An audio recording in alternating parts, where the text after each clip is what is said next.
yo quiero que usted pueda ir a Mateo 14. Vamos a ir viendo varios versículos, pero no nos vamos a afanar en buscarlos todos, porque nos vamos a basar aquí en Mateo 14. Así que su Biblia, localícela ahí en Mateo 14. Y hoy vamos a escuchar la Biblia ilustrada, ¿verdad? Que es muy chiva, sobre Mateo 14 y la experiencia que los discípulos vivieron con Jesús en esa tarde-noche, como hoy. Así que vamos a ponerle mucha atención. Vamos a leer a partir del 22. Enseguida Jesús hizo a sus discípulos entrar en la barca e ir delante de él a la otra ribera, entre tanto que él despedía a la multitud. Después de despedir a la multitud, subió al monte a orar aparte. Y cuando llegó la noche, estaba allí solo. Ya la barca estaba en medio del mar, azotada por las olas, porque el viento era contrario. Pero a la cuarta vigilia de la noche, Jesús fue a ellos andando sobre el mar. Los discípulos, viéndole andar sobre el mar, se turbaron diciendo: ¡Un fantasma! Y gritaron de miedo. Pero enseguida Jesús les habló, diciendo: Tened ánimo, soy yo, no temáis. Entonces le respondió Pedro y dijo: Señor, si eres tú, manda que yo vaya a ti sobre las aguas. Y él dijo: Ven. Y descendiendo Pedro de la barca, andaba sobre las aguas para ir a Jesús. Pero al ver el fuerte viento tuvo miedo y comenzó a hundirse. Entonces gritó: Señor, sálvame. Al momento, Jesús, extendiendo la mano, le sostuvo y le dijo: Hombre de poca fe, ¿por qué dudaste? En cuanto ellos subieron a la barca, se calmó el viento. Entonces los que estaban en la barca se acercaron y le adoraron, diciendo: Verdaderamente eres Hijo de Dios. Qué bonito, ¿verdad? La Biblia así, muy chiva. Buenísimo. Qué experiencia, ¿verdad? Usted sabe qué es estar, que le hubieran dado un boleto a uno en esa barca.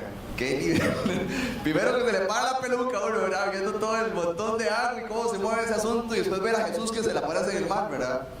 Pero vieras qué interesante, porque el Señor nos da aquí unas perlas en medio de esta palabra, porque Jesús escogió a sus discípulos, ¿verdad que sí?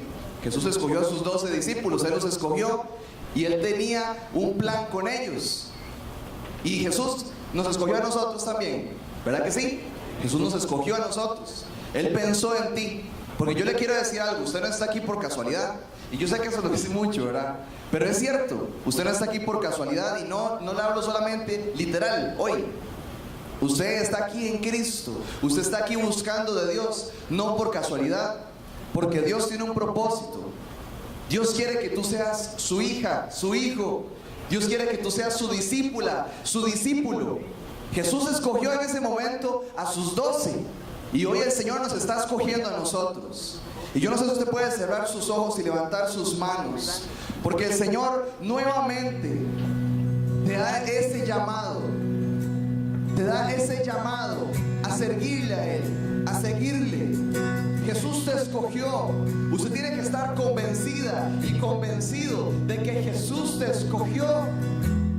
Jesús te escogió y no te trajo a Él, no te acercó a Él, no te mostró su amor para hacerte sufrir.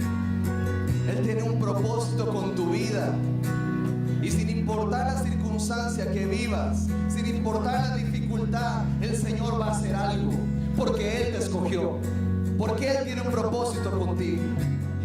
Cuando Jesús escogió a sus 12, Él tenía un propósito con ellos, de tal manera que ellos fueron el detonante para que el Evangelio fuera propagado. A través de hombres como ellos, el Evangelio fue propagado hasta el día de hoy. Así que tenemos que entender de que si Dios escoge a alguien, le da un propósito. Ve a la persona de la par y dígale: Dios tiene un propósito contigo. Pero es en serio, Dios tiene un propósito contigo. Dios tiene un propósito con nosotros. Pero hay algo interesante. Hay algo interesante. Y vea lo que dice la palabra de Dios. Vamos a seguir viendo el relato. Ahí mismo en el capítulo 14 de Mateo, el versículo 22. Y dice: enseguida Jesús, ¿qué dice? Hizo, ¿cierto? Dice: enseguida Jesús hizo a sus discípulos entrar en la barca. O sea, el mismo Jesús planeó y tenía pensado lo que iban a vivir sus discípulos en la noche. Y Jesús les dijo: vayan, montes en la barca y váyanse adelante, yo despido a la multitud. Y tal vez usted hoy está viviendo alguna circunstancia que, aclaro, puede ser alguna mala decisión que hemos tomado, porque hay que ser legales. Hay veces que uno le tira como la culpa al diablo, ¿verdad? Es que es el diablo, cochino, ¿verdad? Y hay veces que sí, hay veces que uno le tira la culpa al diablo como si el diablo fuera culpable de todo, ¿verdad? Y hay veces que no, ¿verdad? Hay veces que uno toma decisiones que yo metí la pata, ¿verdad? Y yo no sé si usted, como yo también lo reconozco, hay malas decisiones que yo he tomado y que tienen malas consecuencias. Y esos son parte de las dificultades que yo vivo hoy. Y tal vez usted está viviendo ahorita una dificultad por una mala decisión que tomaste en el pasado. Pero yo le quiero decir algo. Sea que usted tal vez haya tomado una mala decisión y vivas una dificultad, o sea que tal vez no tuviste ni siquiera la culpa de lo que pasó, no tienes cartas en el asunto de la dificultad que estás viviendo hoy en día, el Señor puede tomar eso y sacarlo. El Señor puede transformar cualquier cosa.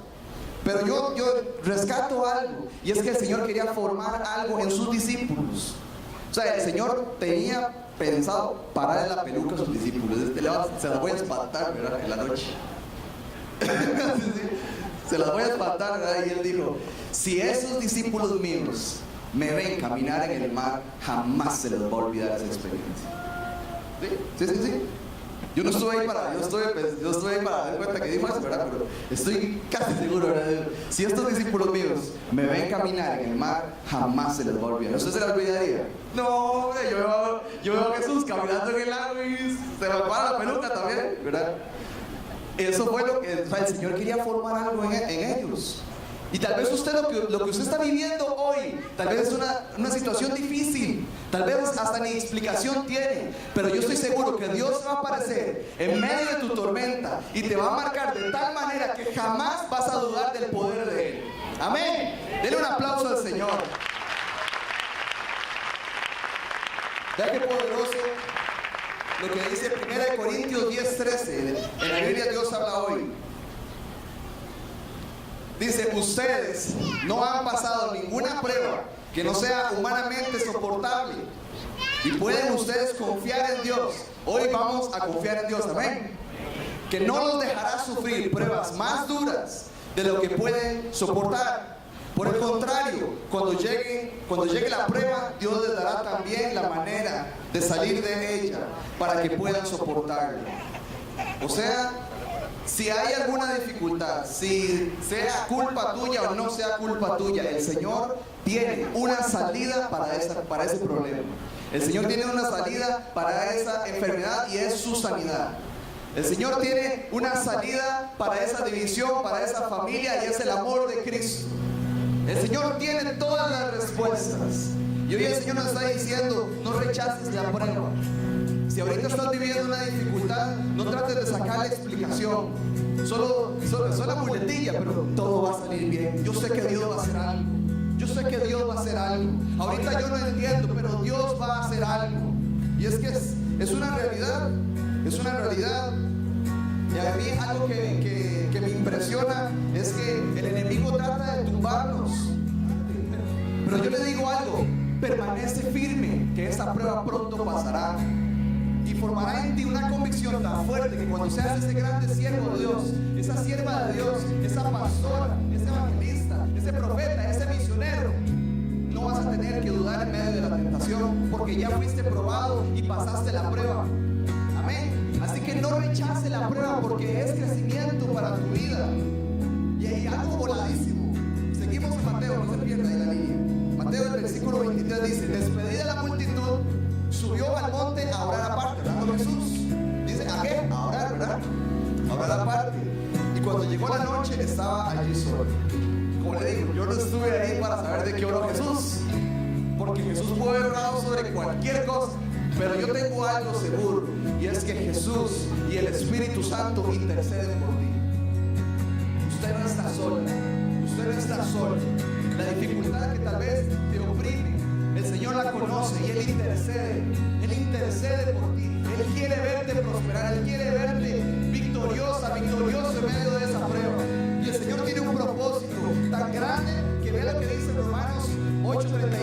dice, ¿quién es el que condenará? Cristo es el que murió, más aún el que también resucitó, amén. Y además está a la diestra de Dios, y el que también ¿qué? Intercede por quién, por nosotros. No está sola.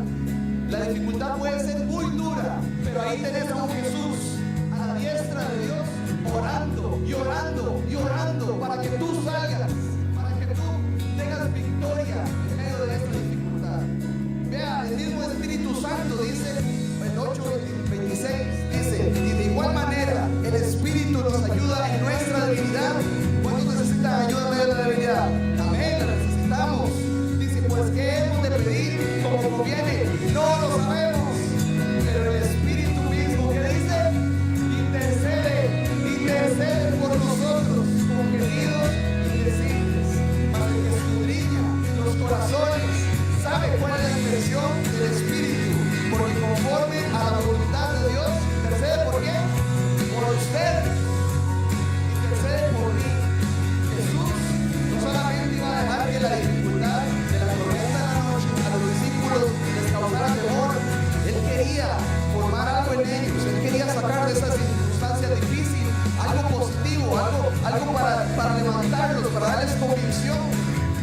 Jesús era 100% Dios, ¿cierto? ¿Sí? 100% Dios. Y él vino a nacer a través de una mujer aquí en la tierra y se hizo ¿qué? 100% hombre, ¿cierto? Entonces él tenía carne, tentado en todo. ¿Usted cree que él no sabe lo que usted está viviendo? ¿Por qué cree que él intercede a la diestra de Dios? O sea, usted tiene que tener esa revelación de que realmente Jesús quiere que salgas victorioso. Realmente Jesús anhela que tú tengas esa promesa cumplida en tu familia. Y estás luchando y tú dices, pero es que yo llego a mi casa y solo yo soy cristiana, solo soy yo cristiano y yo veo que mi familia no me apoya. Acabo de perder el trabajo, yo no sé qué pasa, yo le sirvo a Dios, yo no sé lo que usted esté viviendo. Pero el Señor tiene un propósito contigo y con lo que estás viviendo. Y Él está intercediendo. El mismo Espíritu Santo, Alberto, ni sabemos qué pedir, pero el mismo Espíritu Santo intercede conforme a la voluntad de Dios por nosotros. Yo no sé cuál es esa dificultad. Yo tuve la mala experiencia de perder a mi papá en un accidente. Hace como 4 años y medio, mi papá murió en un accidente practicando rapel, cayó de una catarata. Yo no tuve tiempo de despedirme. No tuve tiempo de decirle que lo amaba, un abrazo, nada. Y eso ya es difícil. Y usted dice, pero él estaba joven y yo todavía tenía mucho que experimentar con él y compartir. Y tal vez usted perdió un familiar, tal vez usted ahorita está en una necesidad, algo te falta, estás en depresión. Pero el Señor puede hacer que eso que fue difícil, que no le haya sido